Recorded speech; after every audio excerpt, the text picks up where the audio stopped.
महाराज जी, जैसे आज वृंदावन की होली शुरू हो गई है और अगले 4 दिन तक होली चलेगी। महाराज जी, बहुत सारे युवतियां आपको सुनती हैं, तो ये आज आपका कोई संदेश सब भारतवासियों को? हम तो सबसे यही प्रार्थना करेंगे कि होली महोत्सव प्रहलाद जी के द्वारा प्रकट किया गया है। जब प्रहलाद जी किसी भी प्रकार हिरण्यकश्यप के मारने से नहीं मरे, तो उसकी बहन होलिका थी।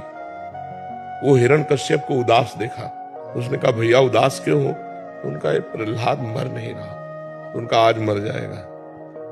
लकड़ी का बहुत सा ढेर लगाया जाए और उसमें लेकर हम प्रहलाद को बैठ जाएंगे, तो हमें अग्नि से वरदान मिला है, एक पट, शीतल पट, जिसको हम मोड़ लेंगे तो हमारा रोम भी नहीं झुलसेगा और प्रहलाद मर जाएगा।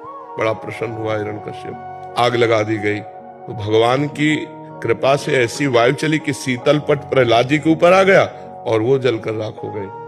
तो जितने प्रहलाद पक्ष के थे, सुबह वहां जब गए तो देखा प्रहलाद जी बैठे हुए, बड़े आनंदित थे। ढोल मंजीरा कीर्तन से होली की पूजा की और आपस में गुलाल रंग लगाकर खेल रहे, नाम कीर्तन कर रहे, पद गा रहे कि प्रहलाद जी भगवान की भक्ति से बच गए।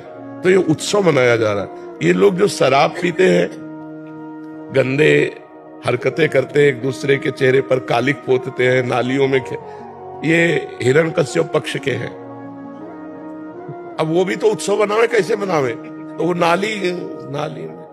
नालियों में गोबर कीचड़, उसकी हिरण्यकश्यप पक्ष की पार्टी, और एक होती साधुता की पार्टी, एक दूसरे पे गुलाल लगाए, रामकृष्ण हरि बोले और बैठकर पद गायन किए और खूब गुझिया और मिठाई भोग लगा कि ठाकुर जी को और पाए आनंद मनाए। तो हमारी समस्त देशवासियों से प्रार्थना है, कोई भी व्यसन न किया जाए और हम आनंद पूर्वक भाईचारा बनाते हुए एक दूसरे का सम्मान करें, प्यार करें।